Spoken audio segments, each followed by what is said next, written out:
want to ask about Dr. Bonnie Henry, because the Premier has been really respectful given the process throughout this entire pandemic. Say, look, this is what she is doing and what Dr. Bonnie Henry says goes. So do you believe that he would have spoken to her and said, look, am I able to do this, and am I able to do this safely? I think I got it, Paul, but Val, who's there somewhere in the control room, keeps talking over you as she tries to talk to someone else. Oh, Val, no. please don't talk to me anymore. Okay. Yes, so from day one, I remember being in John Horgan's office literally at the beginning of the pandemic, and he said, look, I'm not going to be running the show here. It's going to be Adrian Dix, Dr. Bonnie Henry, Carol James, Mike Farnworth, and Rob Fleming, his ministers.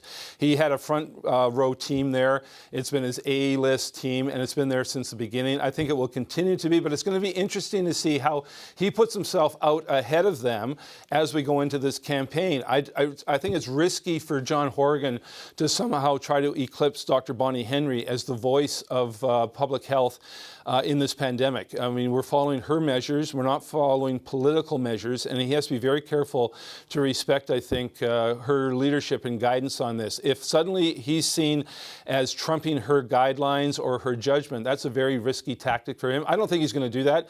I think he'll continue to let Dr. Henry be the face of this. What's going to be interesting, Adrian Dix is going to have to take a step back, as now he's just another candidate. Even though he is still the health minister, I can't see Adrian Dix participating in these briefings going forward, these twice weekly briefings, which is the face of the government's response to the pandemic. I think it's going to have to be Dr. Bonnie Henry on her own, and John Horgan's going to be competing with that, basically, for attention. And it's going to be interesting to see how that unfolds in the next 30 days or so. That's a really interesting point. It's something that I'm sure a lot of people hadn't thought about. We've seen the approval rating for the Premier being very high, the highest across the country in a lot of cases. And I think a lot of that had to do with the fact that he wasn't politicizing the pandemic. He was letting the health officials do that. So is it a risky move now to essentially politicize the pandemic by pulling the ultimate card here? Excellent point, Paul. I think that's his biggest risk, his biggest danger is being seen as a politician, a crass politician arguing for votes, rather than being a leader for all people in the pandemic, which I think he's been up until now. An election somehow can change the hue of the politician in the campaign as they're politicking rather than leading. And that's a real danger for John Horgan. He can't be seen as simply pandering to NDP voters. He's got to maintain his ability to lead for all people in BC. And it's tough to do that in a campaign. It's a very partisan rhetorical situation where you're trying to compare yourself to someone else in positive tones, but you can lose some middle ground voters very quickly if you're too partisan and too rhetorical. And again, that's the fine balancing act John Horgan's going to face over the next month or so, because he has to be seen as a leader rather than as a political leader pandering to only one half of the electorate. If he does that, I think he's risking walking into a potential minefield. I'm assuming the pandemic is going to be kind of the biggest thing during this election, but what else, what other things are going to jump out to you over the next 30 plus days? Well, that's a very good question. I think really COVID shapes everything. It's hard to separate any issue away from the pandemic right now. I mean, how do you judge healthcare? How do you judge education right now without the context of being in a pandemic, of having COVID at your doorstep? That frames everything. I'm not sure how you talk about economic development, economic recovery. It's all to do with the pandemic and COVID-19. I'm not sure you can separate any issue away from that. I think a challenge for the BC Liberals will be to do just that. Can they find a way to find some issues that separate them from the NDP when it comes to managing this pandemic? The Liberals in the early part of the pandemic called for such things as relaxing the PSD, the provincial sales tax, maybe knock a point off of that. What's interesting also right now, the deficit is out the window and kicked to the curb when it comes to balancing the budget. So spending money seems to be a freewheeling exercise. You can spend any amount of money right now. The NDP is going to have a $13 billion deficit. Is there anything really wrong with the BC Liberals saying, well, we're going to have a $15 billion deficit. We're going to add, this is what we're going to do with our $2 billion more. So balancing the budget is just gone, which means it's free spending, which gives the Liberals all sorts of room to talk about spending promises. And that's going to be an open door for them to drive through. But again, can you get traction with voters right now on campaign promises when they're just, everybody's hunkered down trying to basically live through this pandemic? It's an election campaign the likes of which we've never seen before, and there's no rule book here. Nobody knows what the rules are, and it's literally going to be making it up as we go along. October 24th, British Columbians will be going to the polls. We know that much. As you mentioned, that's going to be a Saturday. It doesn't give us a lot of runway here to deal with. But I do want to talk to you about what you believe could happen here, because it is just in 30 plus days, it's going to be coming fast and furious. Do you see a majority government forming in one way or another? And if the NDP only get a minority government again, what happens in that scenario? That's a fun scenario to contemplate. Will they get a majority? I think the odds favor a majority. Okay. You just look at the electoral roadmap out there. You've got well-known and well-liked veteran MP Murray Rankin running in Oak Bay. So that's a seat that I would say favors the NDP picking up away from the Greens. You've got Finn Donnelly, another well-known in the local area MP in the Tri-Cities area, running against Liberal incumbent Joan Isaacs in Coquitlam Brick Mountain. She only won by a few hundred votes. I think that favors the NDP picking up that seat. So right there, you've got a couple of seats going the NDP's way. Can they hang on to the seats they already hold? Well, I would say, with the exception of Comox Courtney, which they only won by a few hundred, I would say yes, it does favor the NDP. They are riding high in the polls. So I think the prospect of a majority government right now is favored by a small number of seats. The polls, if it's a 48-29 split, 48%, 29 split, which is the Angus Reid poll, that's a runaway for the NDP. I don't think that's going to be the gap. It's going to be much shorter than that. You've got the Conservative Party tracking at 8% in the polls. There is no Conservative Party. They don't have candidates. All those voters, I think, go the BC Liberal way. A big question mark, Paul, is what happens to the Green vote? Does it decline, or does it disappear? Or is there a protest vote situation there where people don't want to reward Horgan with an election because they don't want an election right now, but they might not want to go to the Liberals? There's all sorts of variables out there right now. I think the odds favor an NDP majority, but hey, we're at the beginning of this thing. We're not at the end. Anything can happen. Keith, I'm told that we are just efforting a shot of Premier Horgan eventually making himself to Langford. I know they got that new interchange in there, so there's that live shot. We'll see it now. New interchange on the way out to Langford, so hopefully he should be able to get out there in under 30 minutes.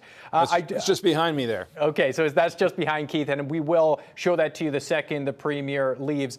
Let's talk about the Greens a little bit more, because you mentioned them there, although their leader, Sonia Furstenau, has been the leader there for less than a week now. So thrown right into the fire. Is that good for the party, or does that hinder the party? Because it does come with some changes. Yeah, I think the Greens are in a real unknown situation here. They've got two seats, Sonia Furstenau and Adam Olsen, both here on Vancouver Island. Sonia Furstenau represents a riding that traditionally is a very strong NDP riding. And if the Greens think the NDP is their friend, they're about to discover how wrong that is. The NDP want the Cowichan Valley seat back in the fold. They're going to be taking Sonia Furstenau on big time. And they're going to be taking on Adam Olsen in Saanich North, as will the Liberals in Saanich North. The Liberals are not a factor in Cowichan Valley. They are a factor in Saanich North. They held that seat for a number of years. So I think the Greens' challenge is going to literally be able to hang on to those two seats they have. I'd be very surprised if they pick up any more seats other than the two they have. Hard to see where they're going to make a breakthrough. This is going to be a real knock them down fight between the BC Liberals and the NDP in those swing ridings. I don't see the Greens being a big factor in them. So the challenge for the Greens is to hang on to the two they've got rather than necessarily growing. But as I say, there could be a protest vote growing that says, I don't want an election right now. I'm not going to reward John Horgan, but I'm sure not going to vote for the BC Liberals.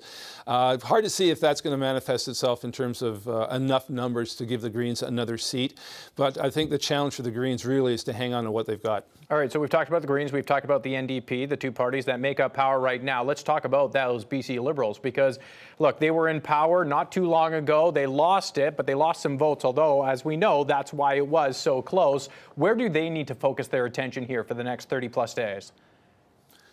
So I lost you there, Paul, so I'll just pick up on that. Yeah, the Liberals' challenge, I think, is to get in this campaign with a leader that really a lot of people don't know about. That's Andrew Wilkinson. And I think he does have a bit of an image challenge.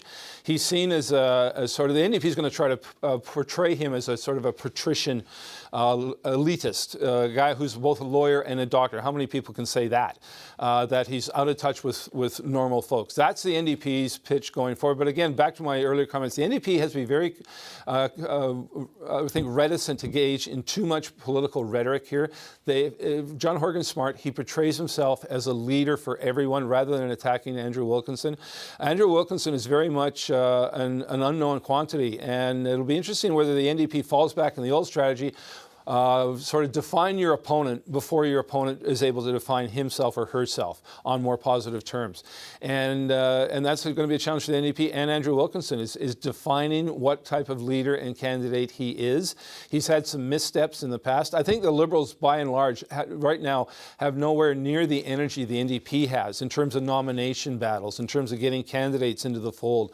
The BC Liberals seem to be a significant step behind the NDP when it comes to election preparedness. No, they can make it up in a long campaign. You know, normally our campaigns are 28 days. This one's going to be significantly longer. So Premier John Horgan, again, we are waiting for him to leave the legislature and make his way to Langford to formally make this announcement that we are to drop the writ and we will have an election on October 24th. Just going over Twitter, it seems a lot of people are quite upset that he has done this in the middle of a pandemic. Granted, Twitter's not always the best barometer of society, but what kind of tough questions will he be asked after he makes that announcement? Yeah, the question's like, why? What's the point of this? You're not even anywhere close to the fixed election date, which is third week of October 2021. There's no need for this. You're risking potentially the health of people asking to participate in an election campaign. But I think he's obviously been asked these questions internally. He will have his answers. His counterpoint is, look, I'm 3 years plus a few months into this mandate, which is not a majority mandate. I want to do some things in this pandemic that require the endorsation of a majority of people, and he wants to put that in front of voters. And I think he can make the case as well. It's not going to be unsafe to vote. I mean, let's make that clear. It's we line up every day to go into our grocery store. You can line up to go into a voting station. Elections BC is taking steps to ensure voting, whether it's physically, whether there's physical presence in a voting station or a polling station or not, is going to be a safe endeavor. So I think you can take that one off the table. The other question is this really responsible, and is it not opportunistic and self-serving to call an election when you don't need to call one?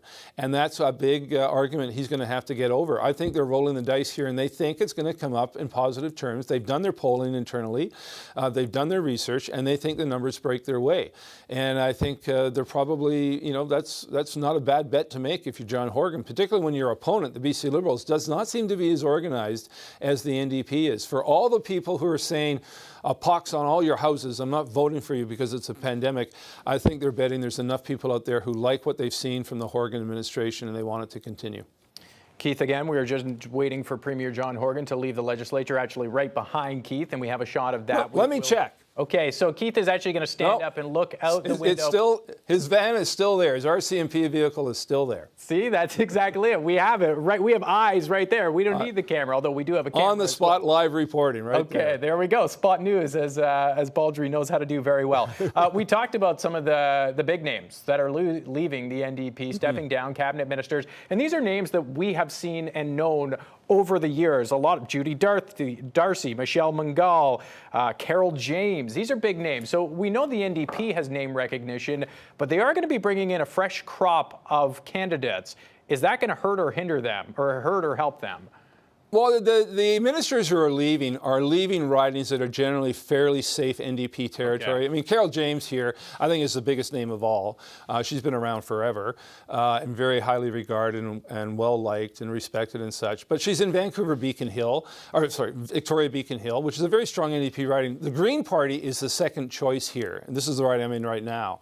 They're going to have a candidate, Grace Lohr, who I think is going to emerge as one of the top NDP candidates. You've got, as I mentioned earlier, those former MPs, Finn Donnelly, Murray Rank in Oak Bay, potentially Nathan Cullen in Stikine, if they can get around that somewhat messy nomination situation up there.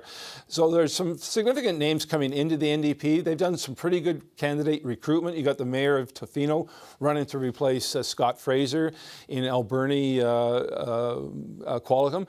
So the NDP's done their homework in terms of attracting candidates. The Liberals, though, I think are behind the curve here when it comes to renewing the party and finding more candidates to replace those who are leaving. There's a number of MLAs leaving both caucuses, not standing for re-election, but the NDP again seems to be ahead of the Liberals when it comes to candidate recruitment and some star candidates to replace those who are leaving.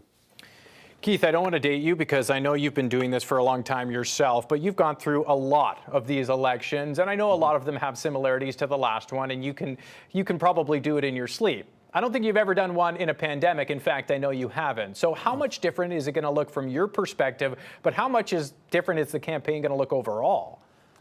Completely different. I mean, I always tell people, don't even use the word campaign. I mean, you're not going to have people out on the hustings. You're not going to have all candidates meetings, or at least not very many of them. You're not going to have campaign rallies. You're not going to have even campaign offices. There's some MLAs who've told me they don't even think they'll open up an office because everything's going to be done virtually or by phone, by Zoom. People are going to be chained to their computers for Zoom and Skype calls. There's going to be phone banks of individuals in their own sort of living rooms and kitchens working the phones. It's not going to have door-to-door encounters. I talked to a number of MLAs who think it's a risk to go door-to-door. You may alienate people by knocking on doors. And I think we're just seeing the RCMP, that was one of his security people leaving the Premier's office there. They're getting ready to go to Langford, which is John Horgan's home riding. You know, it'll be interesting what Horgan does, Paul, in terms of campaigning. You're not going to see a lot of there he is on the back stairs, just behind me here at the BC Legislature. He's leaving with his staff. He's got his lacrosse stick in his hand, Keith. Yeah, it's his lucky lacrosse stick. It's always in his office. He's waving at our cameraman, Al Cohen. He's there with, I think that's Amber Hawken, his Deputy Chief of Staff, some of his comms. There's Jeff Meigs just going around the back there. That's his Chief of Staff. And that's his RCMP detail. That red brick building over across the way, that's me. That's that window right there. I'm waving at you. But he's getting ready for the 20-minute drive out to his home riding of Langford to make the official announcement. There he goes. Okay, so I just Google mapped it. 19 minutes on Highway 1 will get him from the Legislature to his home riding of Langford. 21 minutes if he takes the back road. So we can expect that just after 11. Of course, we will carry that live through its entirety. A very, very honest question, Keith, but it's a question that we have to ask. What happens if a candidate gets COVID-19? Great question. You know, who knows? I mean, they're going to have to self-isolate for 14 days, which means they can still work the phones as a candidate. You can still phone people if you're in self-isolation, but you certainly cannot meet with people on an individual basis. We've seen some of these instances in the United States. We're seeing it in Canada right now. There's a number of federal politicians who have tested positive for the virus.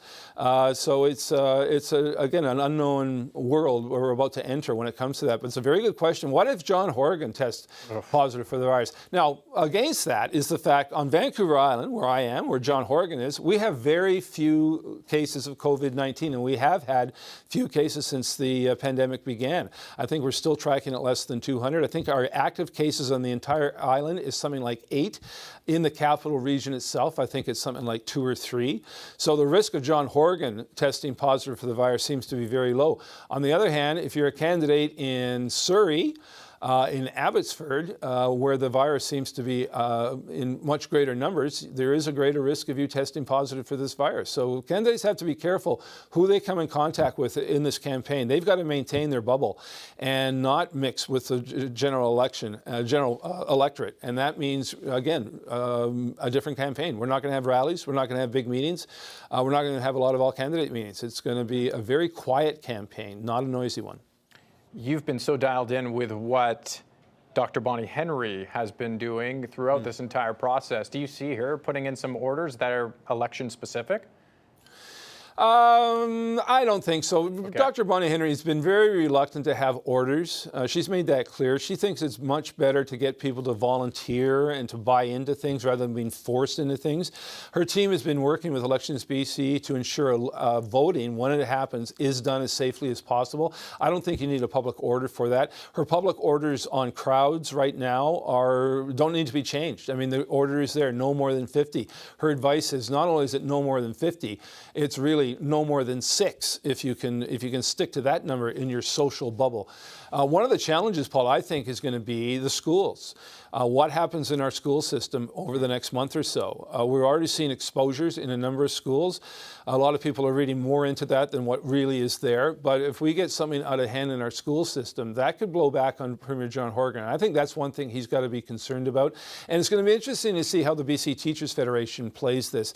If they continue their campaign that the schools are not safe, does that play into the BC Liberals' hands, which would be really ironic for the BCTF to be seen as unwittingly aiding the BC Liberals' election campaign because of their criticism of how the NDP is handling the school restart.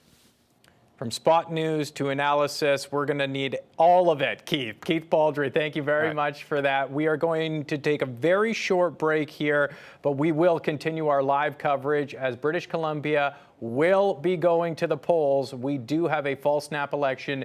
It will be made official just after 11, October 24th. That's when the vote will happen. Again, very short break here. We'll be right back. More election coverage after this.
In a majority, they had a coalition government in 2017, and so that at the time the priority of government was really around housing, Indigenous relationships, ICBC, foreign buyers tax, all of these things that seem so far removed now for the reality for most British Columbians in the last 6 months. So I think this is quite a smart move from the Premier to get a very clear mandate from British Columbians. We've lived through 6 months of incredible uncertainty, where change has been the only normal in terms of what we're able to do. I think people are finally used to following, masking in place and following physical distancing guidelines, and a lot of sectors of our economy are now tooled up to keep people safe while keeping the economy running. But we know that it's had a significant financial impact on the government of British Columbia that inherited a surplus in 2017, but currently is forecasting a almost $13 billion deficit. So I think whoever forms the next government, it will be really critical that they have a clear mandate from British Columbians around how the response and recovery from COVID needs to happen in BC. And right now, Premier Horgan holds a very fragile balance of power, and it's difficult for the BC NDP to forge forward in this realm in this way. Ash, I'm sure a lot of the decision from the Premier here was because of the approval ratings. We saw the ratings that were given in BC, given across the country. They were some of the highest in this country. That was at the beginning of this pandemic. A lot of those numbers were from when everyone was buying in, everyone was a part of it, everyone wanted to do their part. We are now suffering from pandemic fatigue. A lot of people are frustrated. A lot of people are annoyed. Do you think that played a role in the Premier's decision here? Because he's got to know, he's got to be fatigued himself, that this may not be the best time in that regard? Absolutely. But I think we have to keep in mind that the recovery from COVID is going to take 3 to 5 to 10 years, depending on whose analysis you're looking at. There are significant financial, economic, and health implications from this. And while we are all hitting the 6-month mark of being fatigued, government still needs to continue to support people in all realms of their life. And so I think it's really important for whoever forms the next government to have the clear confidence of the people, to have the trust of the people, to make the tough decisions that they're going to need to make. And I think it's important for British Columbians to ask of their political leaderships, what is your plan? I think it's very important for people to understand, if we have a BC Liberal government, what is that going to look like? If we have the Greens stepping forward with ideas, what is that going to look like? And for the NDP to test and say, here's how we've been taking care of the province. Is this working for you? Do we have your confidence to move forward? I think this is actually a very critical time before we hit, a second wave. We don't know what the fall is going to bring. We don't know what the spring is going to bring. Mm-hmm. So I think, it's a smart move by the Premier. It's a responsible move to test his performance and that of his government, and then to tool up. Perhaps with some of the positioning we've seen happen and some fantastic candidates who step forward. So we know Finn Donnelly, Murray Rankin bring a wealth of experience from serving at the federal level. I think it's a good time to strengthen the NDP bench. They're running in ridings where they're very likely to win. So I think this is a good time to test whether they have the confidence of the people of British Columbia, and if not, then whoever else does, right? So I'm not convinced that.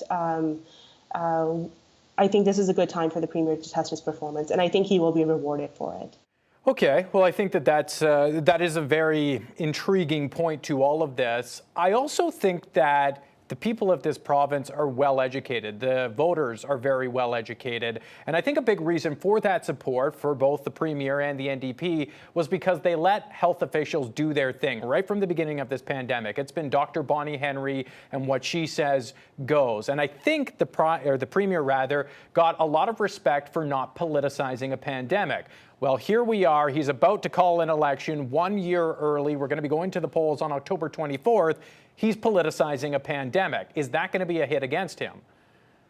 I mean, I guess we'll wait to find out. There may be a little bit of a backlash, but I don't think this is politicizing a pandemic. We have to have an election between now and a year from now. We're still going to be in a pandemic. A vaccine is 2 to 3 years away by most measure. We're going to be in this reality of physical distancing and wearing a mask and doing all the things that we have been doing and washing our hands. And so I think,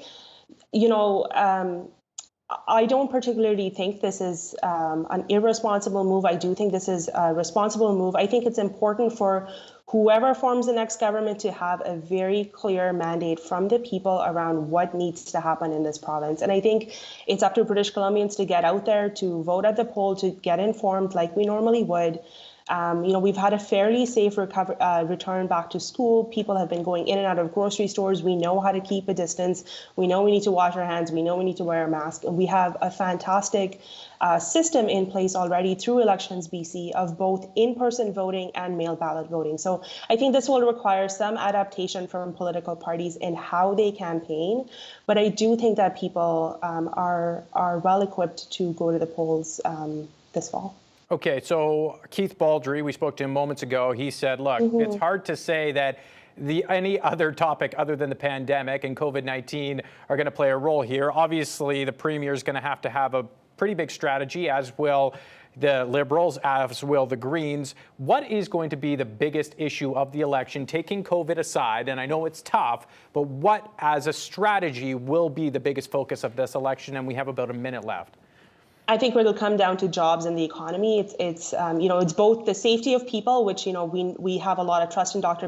Bonnie Henry and the team around her, but I think it really will come down to what is the plan around the economic recovery. A lot of people have lost jobs. A lot of people are transitioning to new jobs, and a lot of sectors have been really badly hit. So I think people will want to hear what the plan is from all of the party leaders around the recovery for British Columbia.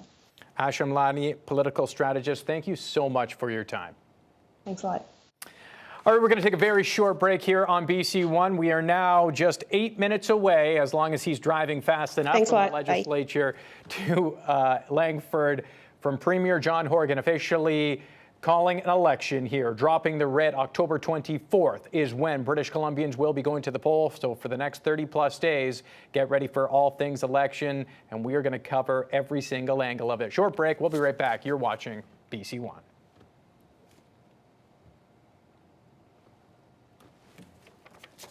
Ashi, and then so who?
Minutes. Of course, we will carry that live as soon as it happens, just after 11 a.m.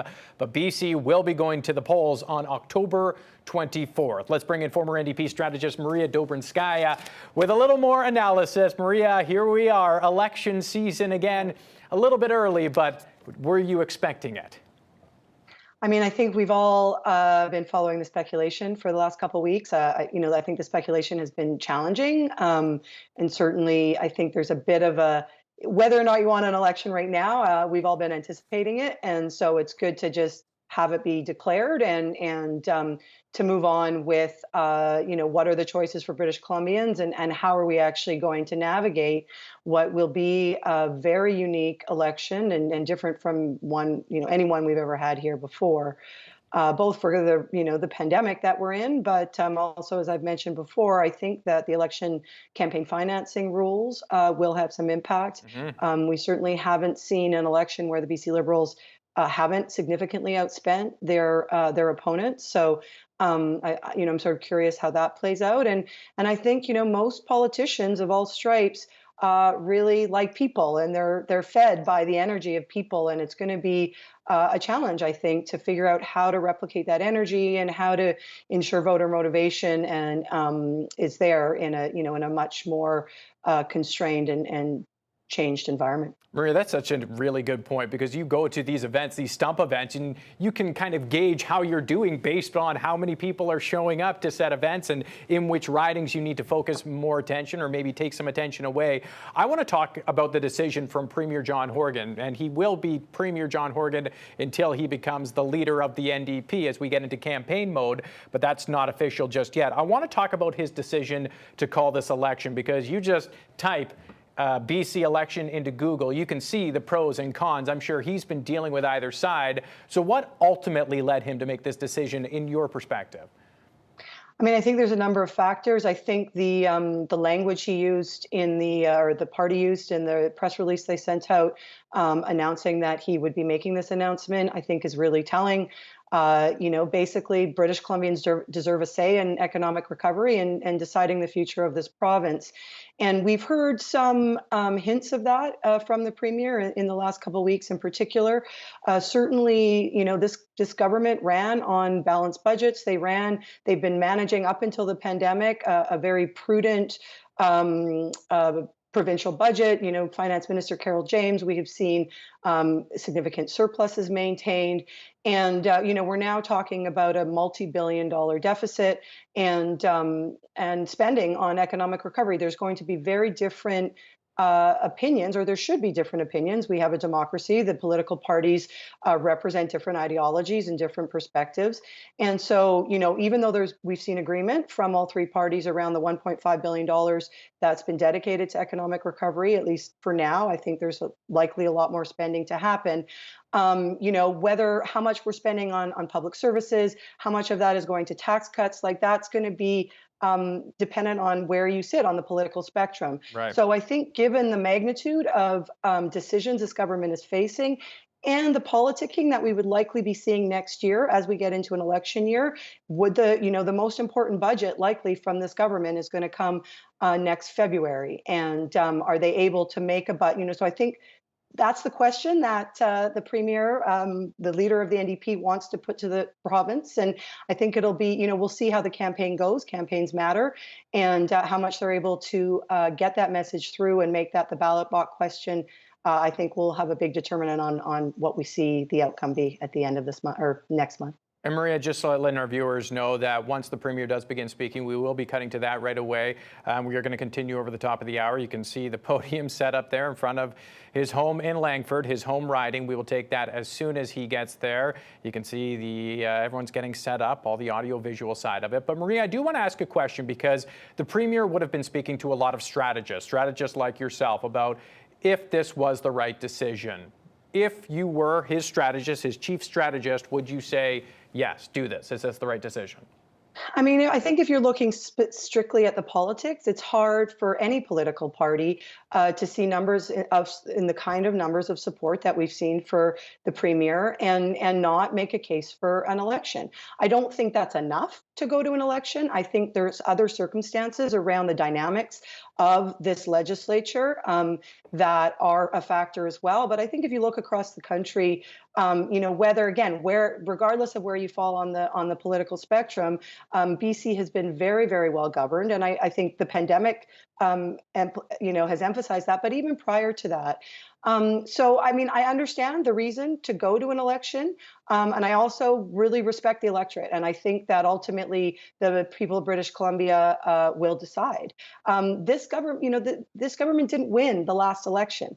We have this this precarious arrangement. And I think, it's worth reminding viewers that the BC Liberals basically saw this arrangement as illegitimate for a long time. The fact that they're now defending this government as the ones that should be carrying us through the pandemic, I think speaks more to the lack of energy and the ability of Andrew Wilkinson to really have an impact on British Columbians and the state of their party in general. So, any strategist is going to look at the state of their party, the popularity of their party, but also where their opponents are at. And so I think there's a lot of reasons to go this fall, but primarily it's because we're in a fundamentally different situation than any of us expected. And I think it's legitimate to ask the voters of British Columbia to determine this next phase of what is going to be a really, really critical time for our province. Maria, again, just want to let our viewers know that as soon as he starts speaking, Premier John Horgan is set to officially announce the election just after 11 a.m. We will be bringing that to you live. You can see the podium set up there in the middle of the cul-de-sac, it seems, because you know what? We're in a pandemic, and that's the best we can do right now. Let's talk about what we should expect from said announcement from the Premier there, Maria, because as a strategist, he's going to need some key focuses, and I ask you to be somewhat quick here, but what kind of focuses should we be listening to from Premier Horgan, and where will he focus that attention?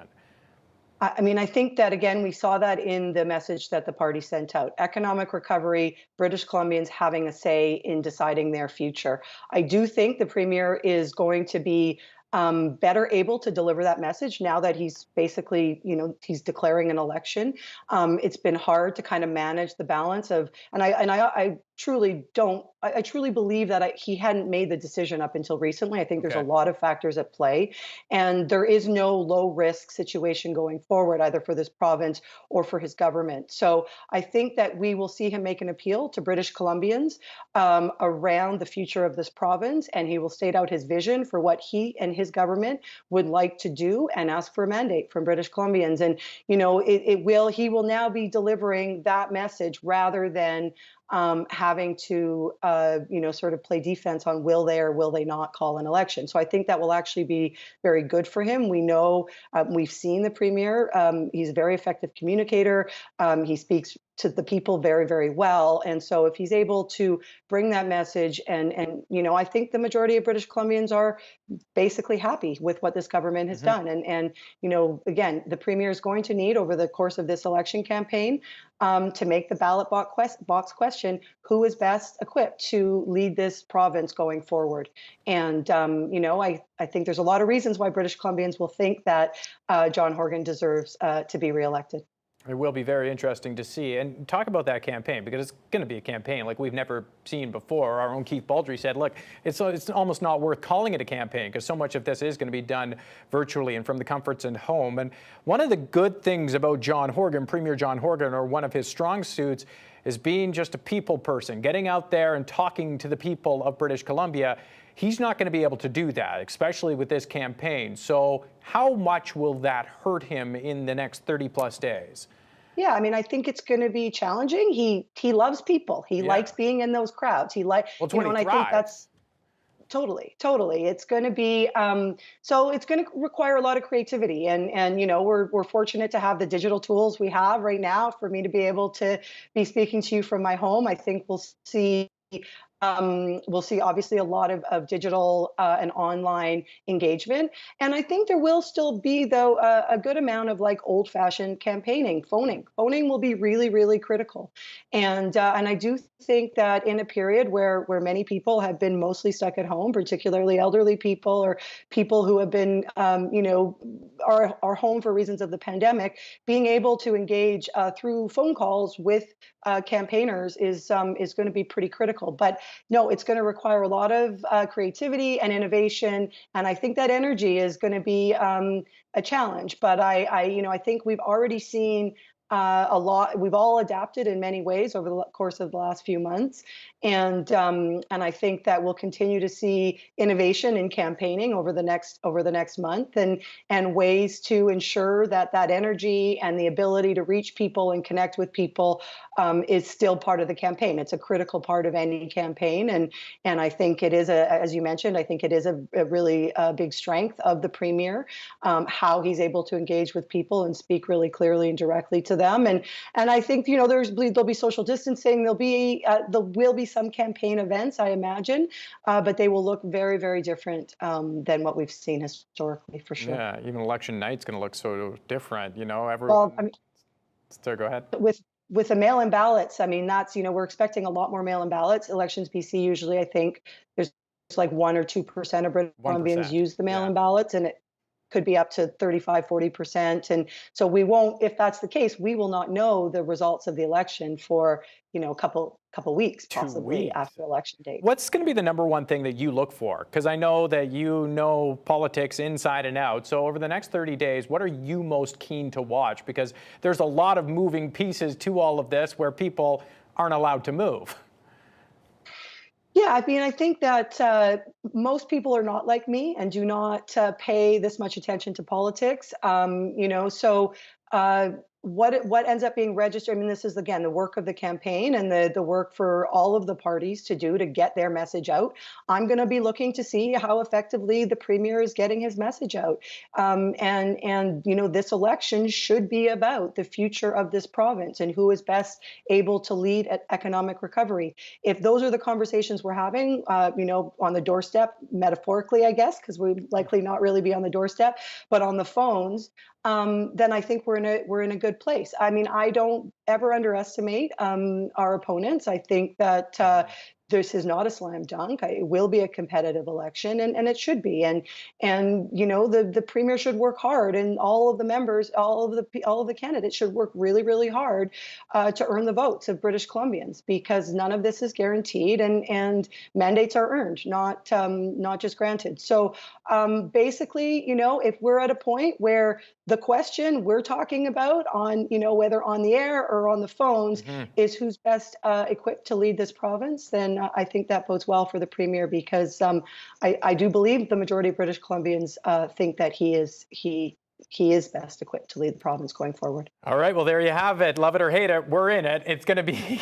Election Day, October 24th, I believe. Yeah, it's October 24th. Maria Dobrinskaya, strategist, thank you very much for your time. Thank you. Thank you.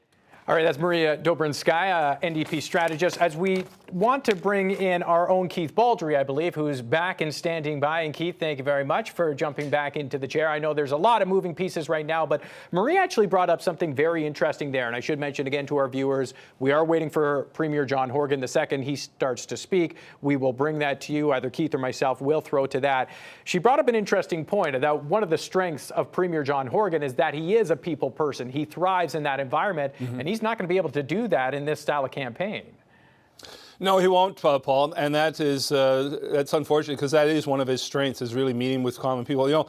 Since the pandemic began, John Horgan and I have been one of the few people here at the Legislature, certainly early on in March and April. And I'd see Horgan, we'd see each other out in the Rose Garden or around the Legislature. And when members of the public would go by, the kinship and chemistry between him and members of the public was on display and quite evident. And that's one of his strengths, is meeting people, giving them tours of the Legislature is one of his favorite things. So he's very much a people person, and a person who would jump into a crowd and shake hands and pose for selfies with people. And that's just not going to be possible in this, and that robs him of one of his key strengths. Now, I don't think that's a fatal omission, but it does take away one of his key positive aspects, which is basically meeting with people and being a man to sort of all people. And you and I talked earlier, Paul, one of his key things, I think, is to try to be a leader for everyone rather than just someone pandering to only the NDP base. He's got to expand that. All right, and it looks like the Premier is arriving here in Langford. You can see there's a bit of a scramble going in. Keith, I know you're still here. There we see the Premier. Is this right in front of the Premier's house where he's going to be making this address? I think it's near his Constit office. I was talking to Richard earlier. There's this is very much a suburban shot. because he wants to be seen as a man looking after the suburban voter. That's where the NDP won their election or won their seats in 2017 with suburban ridings. And he's going to be targeting the suburban ridings primarily in Metro Vancouver. They've got their eyes on Coquitlam Mountain. They've got their eyes on other areas in Metro Vancouver, including hanging on to the seats they've got. So the Premier, again, wearing his mask and taking it off, obviously getting ready to talk to reporters there. This is the first time reporters have actually been in front of Horgan for a few months. We've been basically conversing over the telephone, but because of the election, we're now with a pool camera there, but there are individual reporters there to ask him questions, unlike what we've done in the past, which has strictly been over the phone line. Again, all right, so Premier Horgan taking the podium now, taking his mask off. Let's listen in. Sorry. Yeah, I just hit me. It's all good.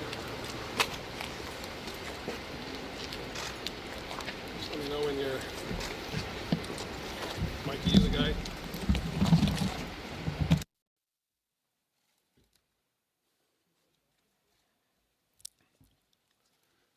Okay.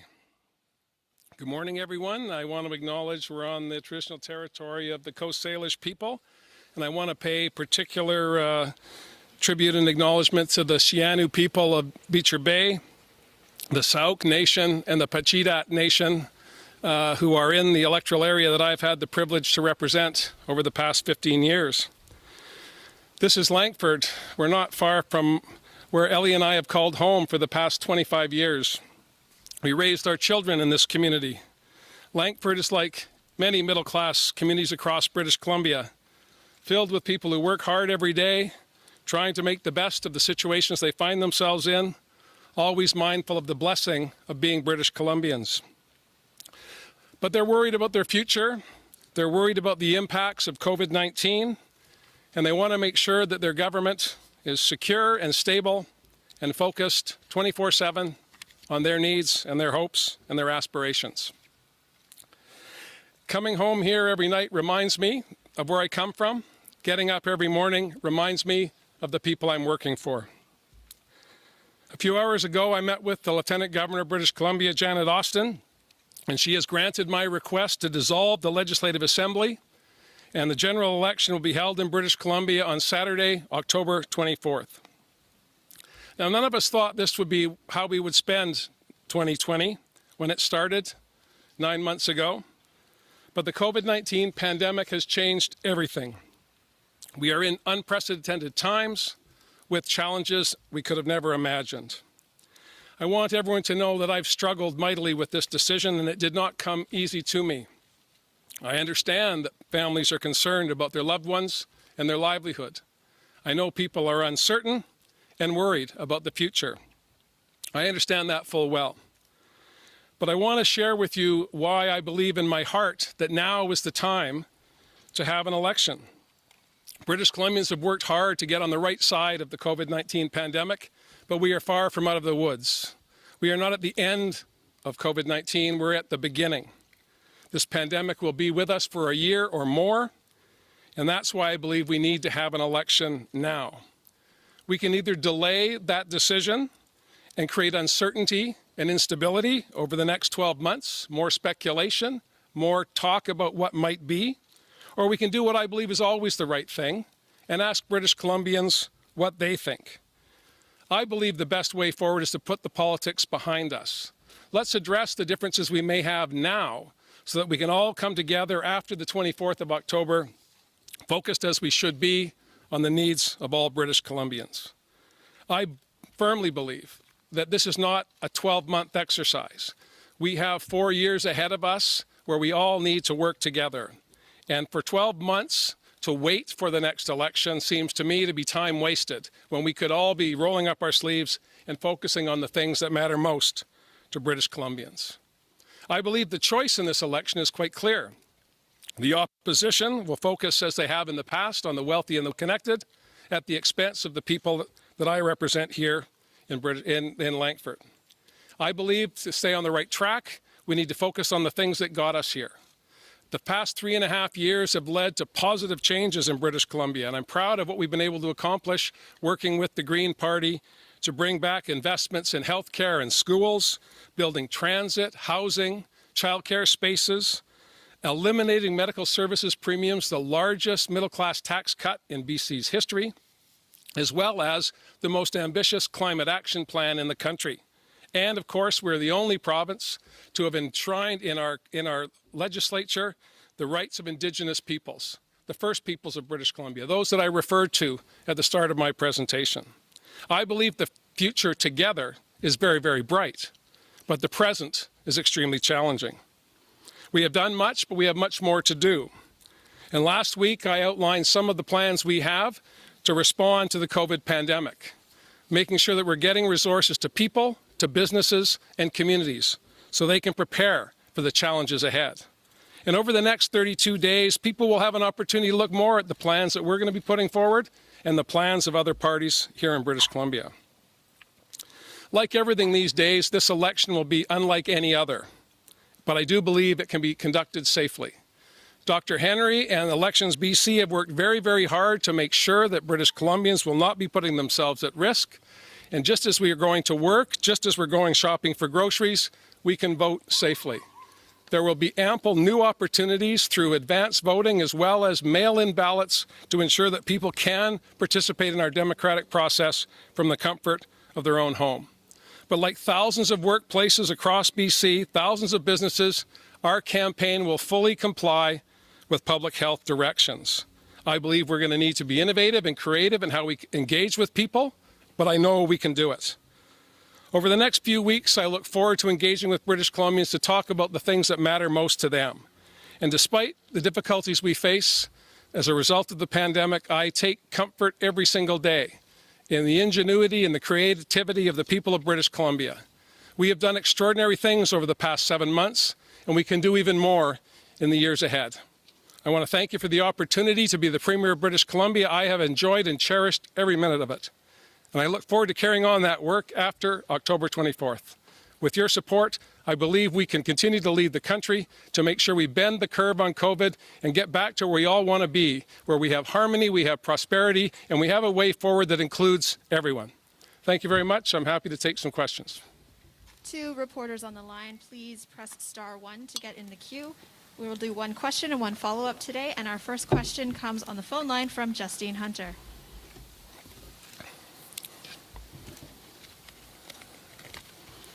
You're trying to address right now. You say that we can't have instability. We need to get a decision now. What is the instability that we're dealing with right now? Well, we have 12 months remaining in the mandate of this government, but we have a 4-year project or longer ahead of us. We have had, as you know, through the summer, some challenges with passing legislation. The stability that I believe we had over the course of our minority government is not as strong as it was when we began. Dr. Weaver, my colleague, at the beginning of the CASA process and the beginning of our minority government, is leaving politics and will be returning to the University of Victoria. The challenges of partisanship within the legislature will always be there, but particularly this summer, it was clear to me that there is a great divide between the two sides, and the best way forward is to allow those who no longer want to represent their communities because of long service. I know there are 7 within my caucus, at least 7 within the Liberal group, and of course Mr. Weaver, who are moving on. So now is the best time, it seems to me, at the beginning of the pandemic, to renew the legislature, at least 15 new faces as a result of those retirements, and the challenges and opportunities that that will bring. I think we need new ideas from every corner of the province, regardless of where those ideas come from, and now is the time to do that. Justine, do you have a follow-up? I do, thank you. So we've got now about 5 weeks of a kind of caretaker government. Who's managing the pandemic over the next, between now and October 24th? The tradition is to have a stay-behind minister to work with the public service, the professional public service, which I have complete confidence in. That minister will be the Deputy Premier and Finance Minister, Carol James, and there is not a person in British Columbia that I have more confidence in than her, and I am sure that she will administer the government of British Columbia to meet the needs of British Columbians as issues arise in a way that will do us all proud. Next question comes from Vinder Sajan. Hi, Premier. I'm wondering, you spoke about how you came to this decision. I'm wondering, did you have any moral or ethical concerns about calling an election that you're sure to win, it looks like at this point, or are likely to win, 1 year early in the middle of a pandemic? Well, I don't believe that anything is certain in this life. Certainly, I did not anticipate that I would be premier at the beginning of a global pandemic. So I'm not taking anything for granted. But I do know that we need stability.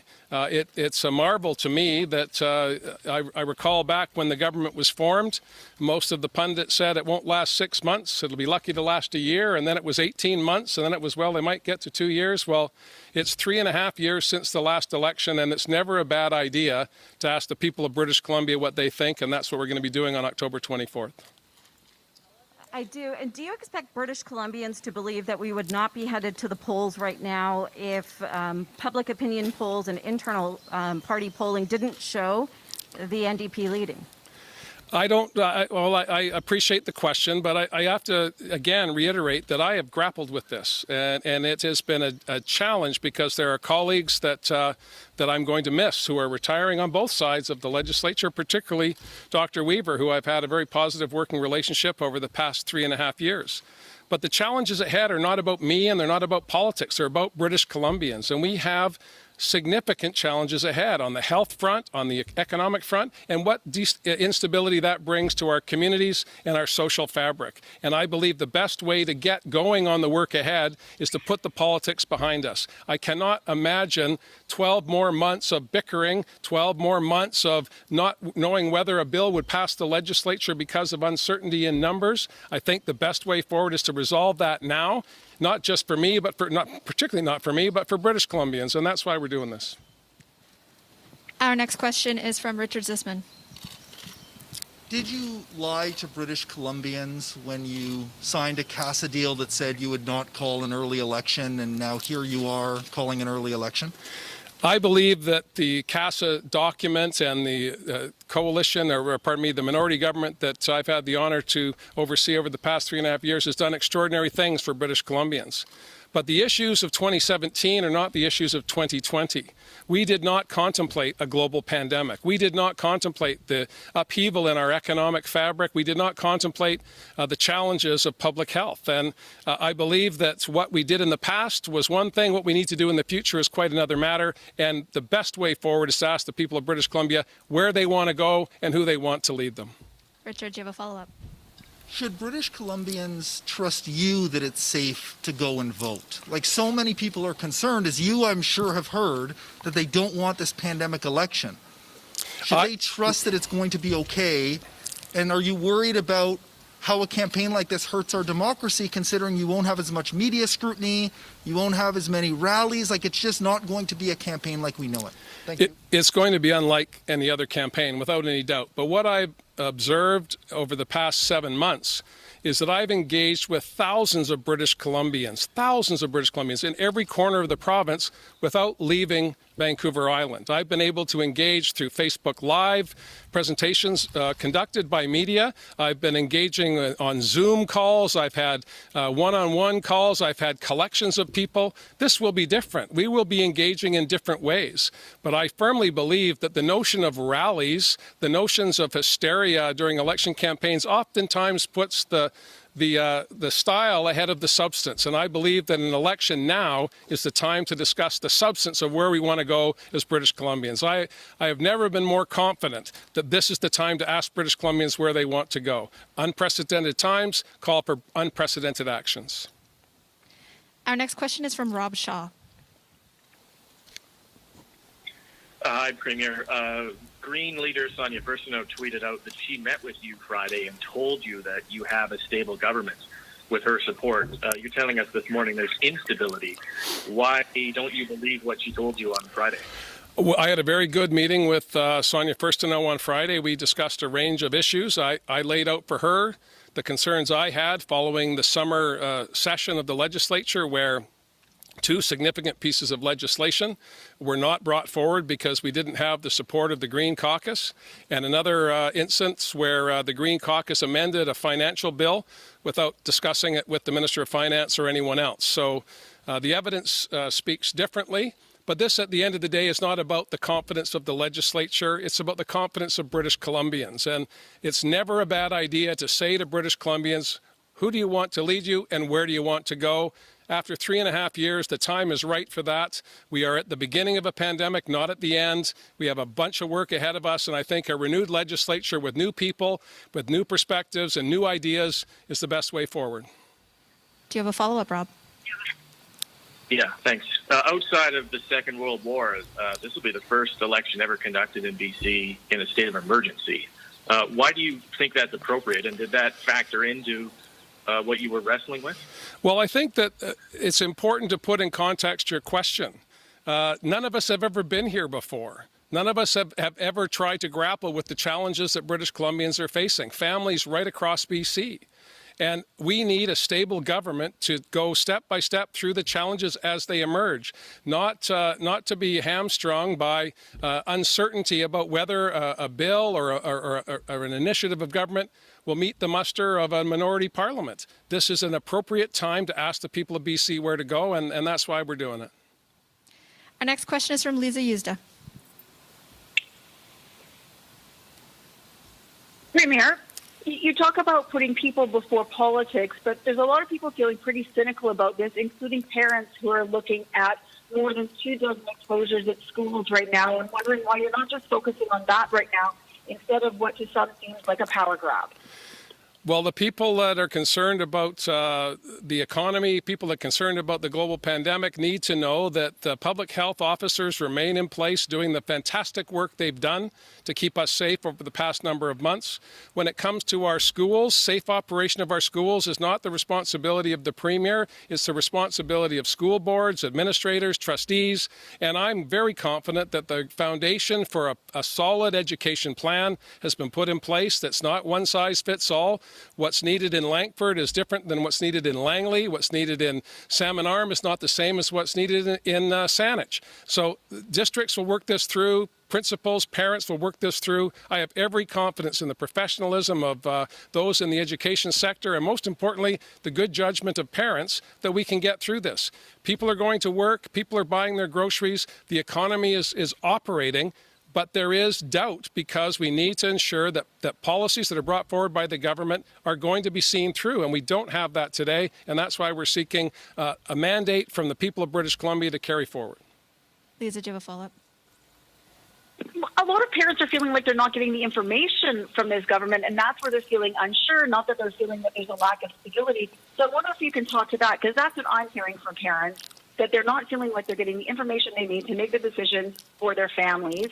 And ultimately, the buck does stop with you, not with school districts or school boards. Well, I disagree with the premise of your question. I have not, in previous years of school years, even when my own kids were still in the system and I was an elected representative, I did not have a role in the education of my kids. That's why we have elected school boards who have superintendents, who hire vice principals and principals, who work with teachers and care aides and the whole host of the extraordinary people that keep our education system going. And if parents want information about their school, the best place to get it is from their school, not from the Premier. And so I just reject that. I understand absolutely that there's anxiety, and I feel that, and I hear about that, and I direct people to the appropriate location to get the information that they need so they feel safe about their families, they feel safe about the education system. It's best to be done at the local level because what happens here is not the same as what happens in Vancouver or Vanderhoof, and on it goes.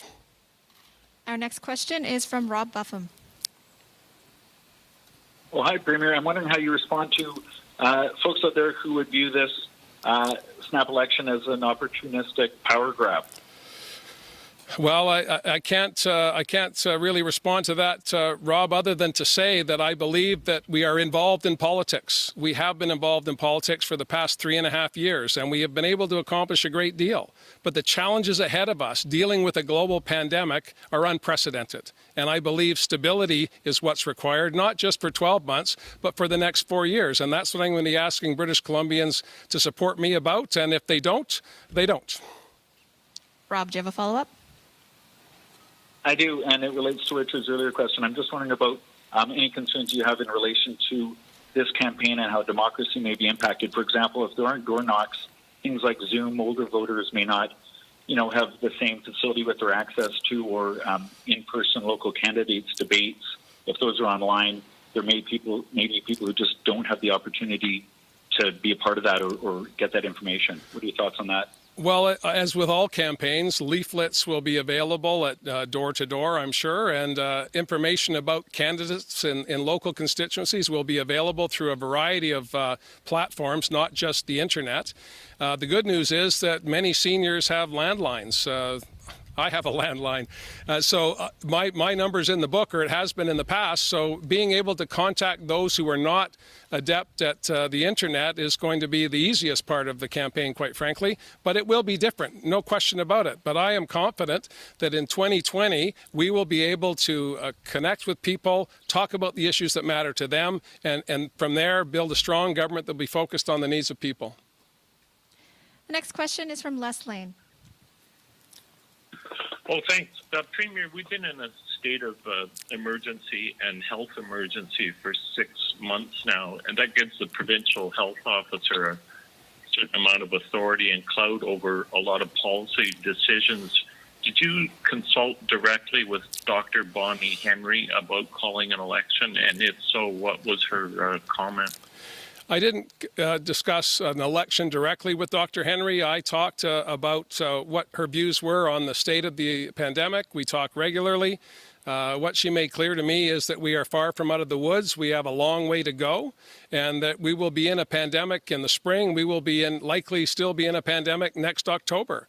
So I looked at the landscape. I looked at the challenges that we face, and I made a decision. And it was a difficult decision to arrive at.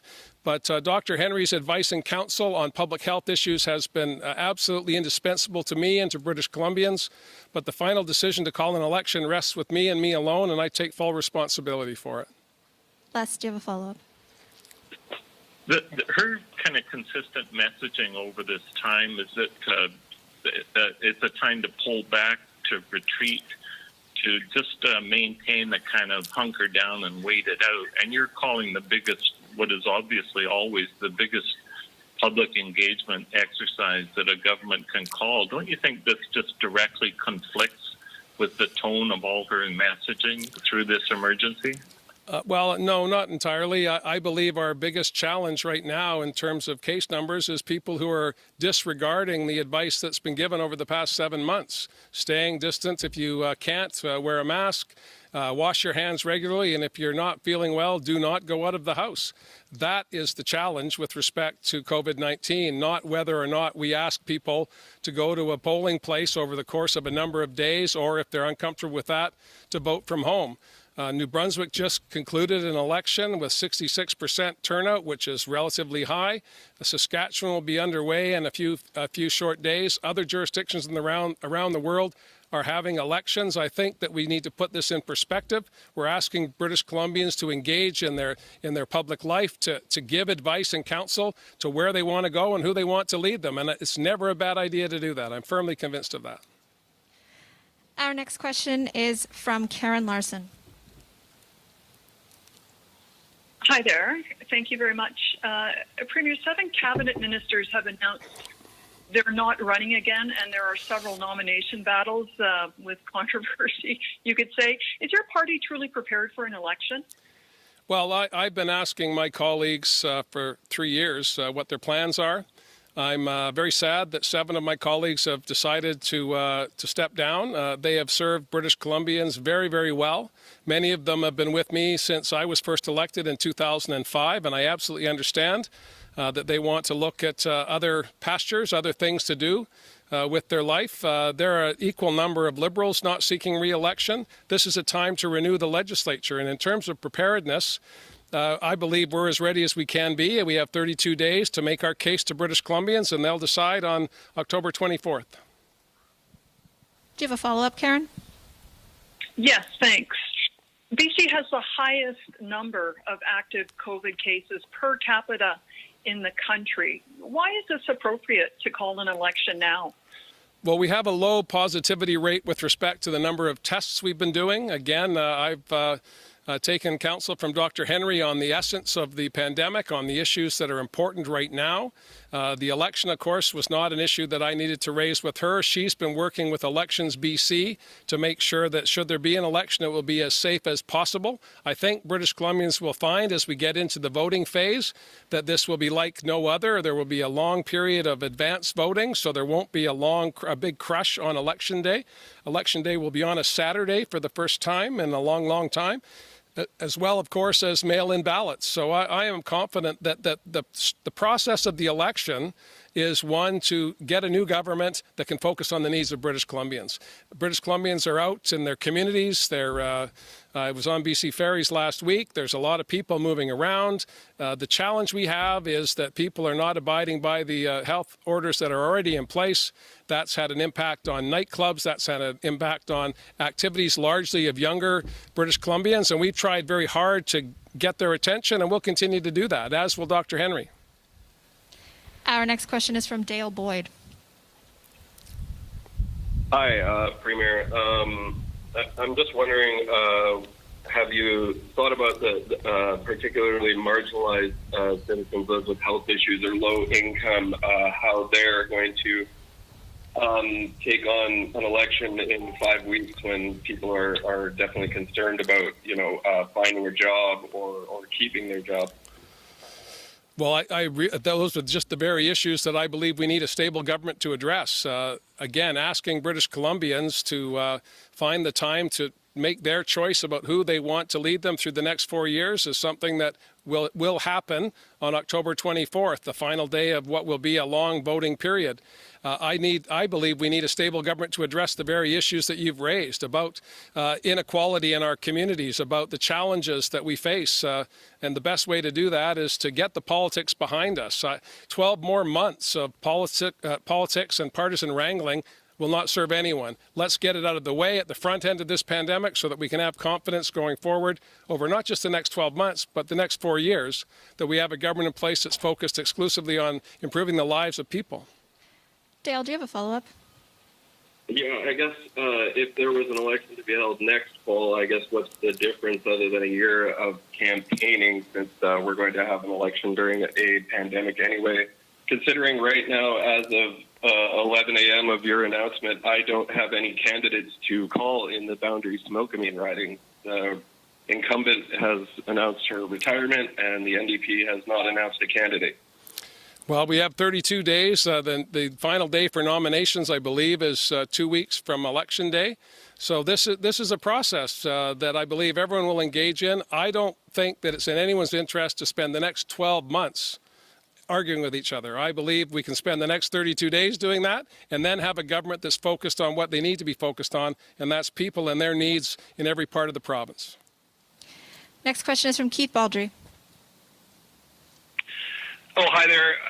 I recall having a conversation with you in your office back in March in which you said you were not going to be the sort of the lead hand in the government. You're going to leave this to Adrian Dix, to Carol James, your frontline ministers, and of course Dr. Bonnie Henry. And you've won a lot of praise for that. A lot of people think your numbers popularity is high because of that approach. Are you concerned that now we go into an election, you're about to take the exact opposite approach, and that you're now the face of the government in this pandemic in a way you haven't been before, and perhaps voters may judge that differently? Well, they may, and that's up to the voters of British Columbia to decide. I'm going to make my case for continuing the government with my team and the direction that we've had over the past 3.5 years, focused on making sure that we have resources in our healthcare system, making sure that we're building the schools that growing communities need, like here in Langford and in other parts of BC. Those are the issues that matter every day. Dr. Henry will remain as the public health officer. She will continue to do her briefings. Minister Dix is available in a pinch, but I think Carol James is overseeing the administration of the government over the next 32 days.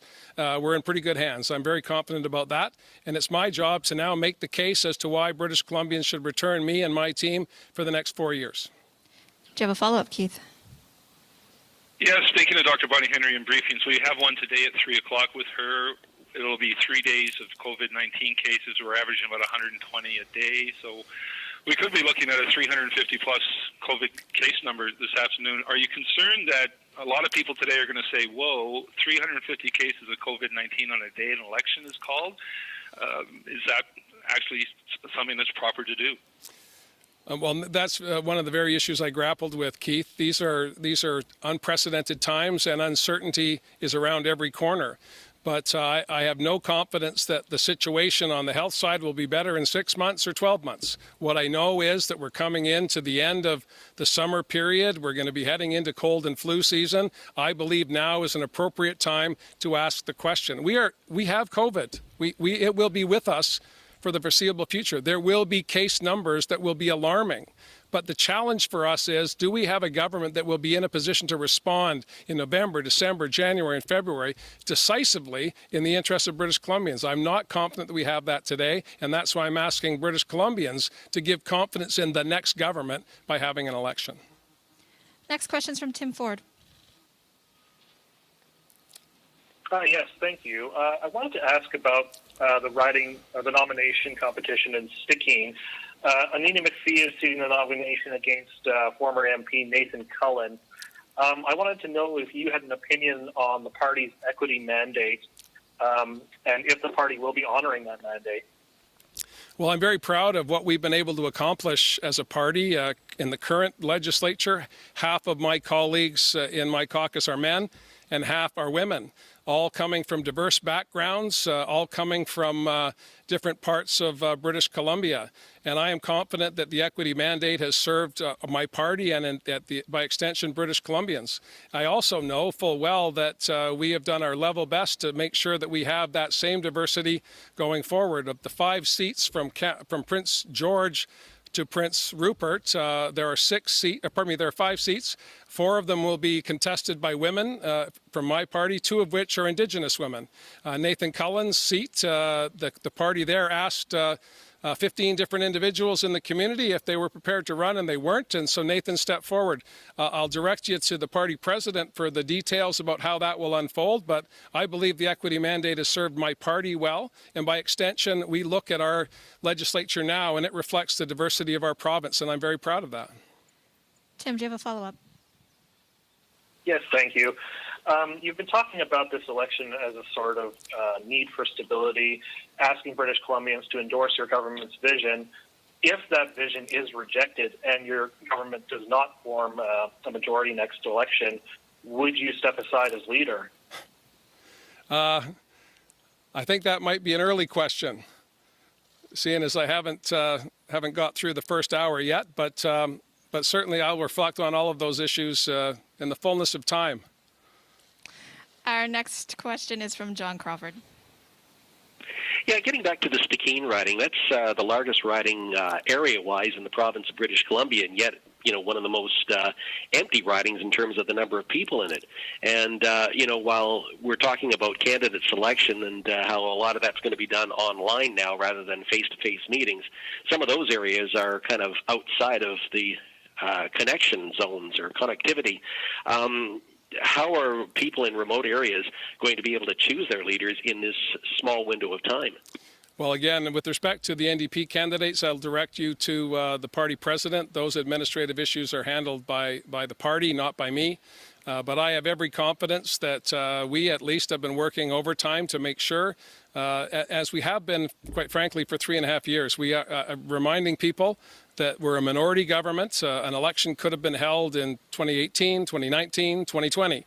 And here we are, and we have been working in every part of the province, encouraging people to support the direction that we've been going, a direction that focused on people, a direction that ensured that when we made decisions, we were first and foremost thinking, as I was, about the people of Langford, from where I come from, the people who sent me to Victoria. And we want to renew that, not just here in Langford, but in communities in the north, in the Kootenays, in the interior, and on the coast. Do you have a follow-up, John? Well, I was going to ask about a question that's already been asked, and that's with regards to Anina McPhee versus Nathan Cullen in that situation, but I think that's already been answered. Thank you. Okay, we only have time for one more question today, and that will be from Mary Brooke. Hello, Premier. With a continued NDP government under your leadership after October 24th, what would be more stable for British Columbians than waiting for the pre-scheduled election date in 2021? Well, as I said in my opening remarks, I believe that the challenges we face are not for the next 12 months, but indeed for the next 4 years and beyond. And I believe if we have partisan wrangling and we have politics for the next 12 months, we won't be putting all of our energy leaning into the challenges that British Columbians are facing, that people are seeing in their communities every day. And I guess I want to get the election behind us, not for myself, but for the people of BC, because they can't afford to have a partisan hectoring, uncertainty about whether bills will pass or not, which is what we've experienced over the past 3.5 years. And I believe that stability will come by asking the people of British Columbia where they want to go and who they want to lead them. Mary, do you have a follow-up?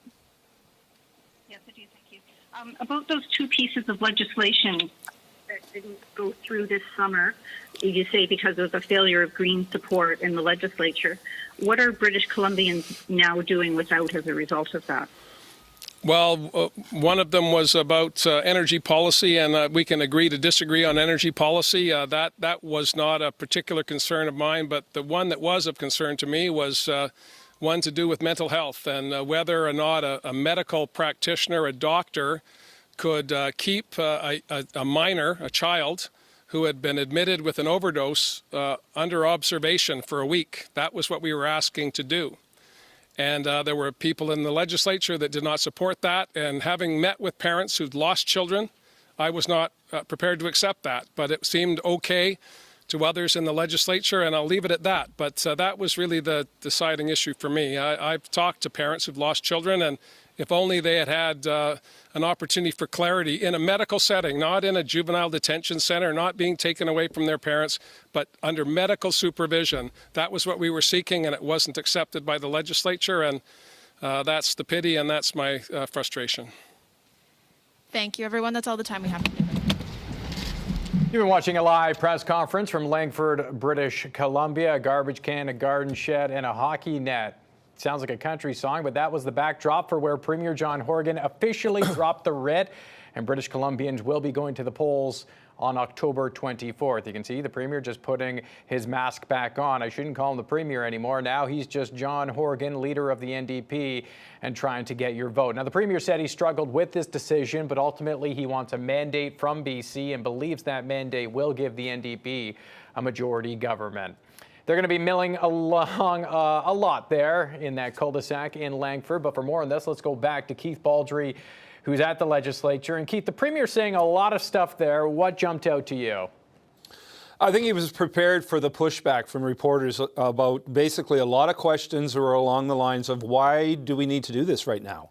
I thought his answer to me sort of summed it all up when I said we're going to have later today a COVID case number of in excess of 300 cases. That's been our average now, 120 a day. And a lot of people are going to be looking at that and saying, whoa, why do we need a campaign right now? His response is, look, we are in a pandemic. We're going to be in for a long time. It really doesn't matter whether they have election now or next October. The situation will likely be the same in terms of COVID numbers and our situation regarding the pandemic. So he was prepared for a lot of those skeptical questions today.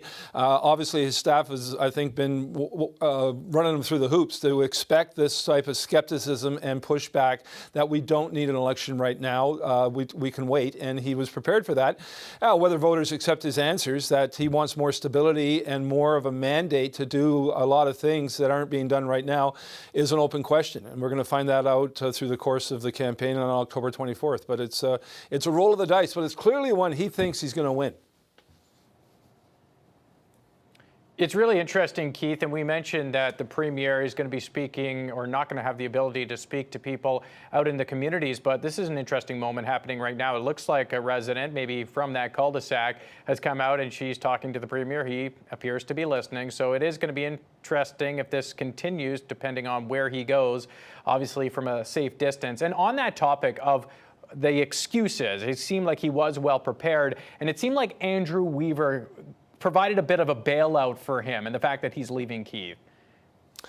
Yeah, so Weaver's departure, I think, and the fact that we've already got another absentee seat in Surrey, South Surrey White Rock, where Tracy Reddy's, the BC Liberal, has given up that seat, is a reason, again, for him being in a minority situation where it's not entirely stable, although I think it is fairly stable, to be able to call an election more than 3 years into a mandate. People forget that before we had fixed election dates, this was kind of normal.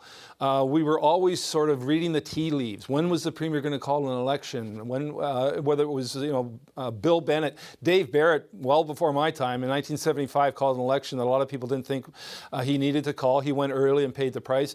Bill Bennett, the Premier for Social Credit, was always kept people guessing, starting in the third year of the mandate, when he would pull the plug and call the election.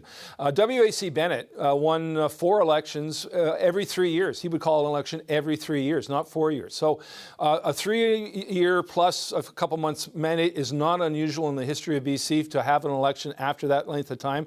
But clearly, given that we do have a fixed election date and John Horgan's decided to just disregard that, is going to be problematic for some people. But clearly the NDP is betting that is not enough people to deny them a majority government. They think, I think they think they're going to win the Oak Bay riding vacated by Andrew Weaver. They think they're going to win the Coquitlam-Burke Mountain riding that where former MP Finn Donnelly's running. And they think they're going to knock off Sam Sullivan in Vancouver Falls Creek. You take those 3 seats and maybe Boundaries to Milkameen, and that's your majority government. John Horgan made a lot of reference to the middle class, people, jobs, and the economy.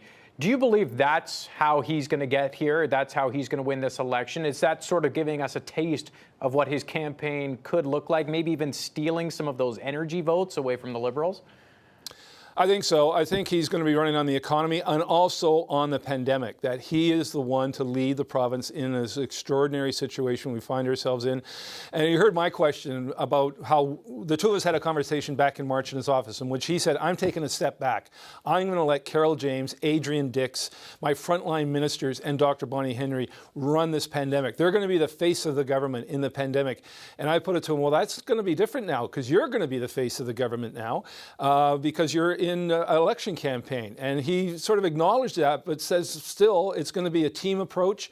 So it's going to be interesting how he tries to fashion himself as the face of the election campaign in front of those middle-class voters, those suburban voters that were the key to the NDP being in a position to form a majority government in 2017. Clearly, he's speaking to the people in Surrey, Maple Ridge, Tri-Cities. That's where the election is won or lost. And I think he thinks this approach is going to serve him best. Now, he was asked a lot of questions about the specific pandemic. You make a good point. I mean, he brought up the fact of Health Minister Adrian Dix. He's like, oh, he'll be available in a pinch, but I guess he won't because he's no longer is the health minister. He is candidate Adrian Dix. So what happens to the pandemic and then voting safety as we move forward? Well, it's interesting. I just talked to Adrian Dix, as a matter of fact, before the Premier's news conference. So Dix will remain the health minister. People don't lose their cabinet responsibilities, but they have to sort of, you're right, they have to stand down and be more of a candidate. So, for example, we got that briefing today at 3 o'clock. The advisory went out this morning that said Adrian Dix was going to be there, as he normally would. Mr. Dix informs me he will not be there. He's no longer part of the briefings. It's now Dr. Bonnie Henry twice a week. So it is going to be a different tone, a different face in this campaign than what we've seen so far through the pandemic. It has been the Adrian Dix Bonnie Henry show, and now it's the Dr. Bonnie Henry show, and we'll see how John Horgan fashions himself to sort of be part of this narrative and this messaging going forward. I think it's a real tricky proposition for him to not be seen so much as a politician politicking for votes rather than being a leader for all people, and that's what he's been able to do up until now. Can he continue to do that in an election campaign? I think that's easier said than done. All right, Keith, we have 3.5 minutes here. I want you to break down the two main parties here because we have the Liberals and we have the NDP. And with all respect to Sonia Furstenau, I don't think the Greens have a real shot of winning this election. No. And she's pretty safe as leader as she just got named leader last week. Premier, or John Horgan, was asked a question about leaving if they lose. He wouldn't answer, said, look, I'm only 40 minutes into this thing. I don't think I'm going to answer that. But realistically, could he? And on the same side of the Liberals, would Wilkinson leave if he can't win? I think Wilkinson would be forced out if he doesn't win this election, or at least if he doesn't come really close. If we're left with the same situation we had going in, I think Wilkinson's job would be safe. But I can tell you already, there will be knives out for Mr. Wilkinson if he isn't able to pull this election victory off. For John Horgan, if he doesn't win, again, we're getting ahead of ourselves. If he doesn't win, I wouldn't be surprised if he doesn't run again. I mean, he is in his late 60s, so there does come a time for him to say goodbye. But he's been here since 2005 in terms of elected official, and that's why you got 7 ministers leaving the NDP or not running again. A number of them were elected in 2005, and so that's 15 years already. If a task for another 4-year commitment is pretty significant. So again, I think leadership questions, we're going to start tackling those as we get into the campaign, as we see where the parties are at with the electorate. Right now, they're the leaders, and we're going to be focusing on them. Whether we focus on them in the same way post-election is another question entirely. Lisa used to bring up a really good question talking about the school situation, saying, look, this is a scary situation for a lot of parents. We've heard the BCTF be very vocal. I know sometimes we give them a lot more power than they may typically have, but what do you think, what role will that play? Because she asked if she thought the Premier should just be focusing on that and the fact that we're just a week into kids being back to school, and why shouldn't that just be the focus? You know, that's the great wild card in this election, Paul, because the schools are in a situation we've never been in before, and it obviously affects 500,000 students, probably more than 1 million voters out there in terms of parents, who have one issue on their minds right now. And if things don't go the right way for them, they may take it out on the government that's called this election. So the school situation is a wild card. We don't know how it's going to go. There's been no serious situation associated with schools right now in terms of COVID-19, but again, we're still a month away from the election. All right, Keith, we have just over a minute to go here, so I'll only ask you one more question. I thank you for answering every single one of my questions this morning. We've been going live here for the last 3 hours. Just where we're at as far as the pandemic, I'm seeing a lot of people saying, look, I'm frustrated that the Premier's doing this. I'm refusing to vote. That seems to be a theme right now. That seems to be a theme on all social media pages I'm seeing. Does that hurt or does that help the NDP? I think it probably, if that does translate into literally not voting in the campaign, I think that, well, it remains to be seen. I think your committed NDP voter will vote NDP. They have a very committed voter base, and I don't see that being eroded because of this pandemic. On the other hand, at 48% in the polls, they're not going to be 48% on election day. That's going to come down. And the people leaving the party to come down to 43, 44% will be people who are upset that there's an election being held. They really don't want one, but I don't think they're sufficient in numbers to necessarily deny what John Horgan's looking for, and that's the majority. All right, thanks so much, Keith. That's Keith Baldry reporting in Victoria. An interesting point just on that. New Brunswick, they were saying, look, we're not coming, we're not coming. Well, they came out in droves, only 5,000 fewer than voted in 2018. But here we are in BC. We do have an election October 24th. You're going to the polls. The news at noon begins in just a couple minutes.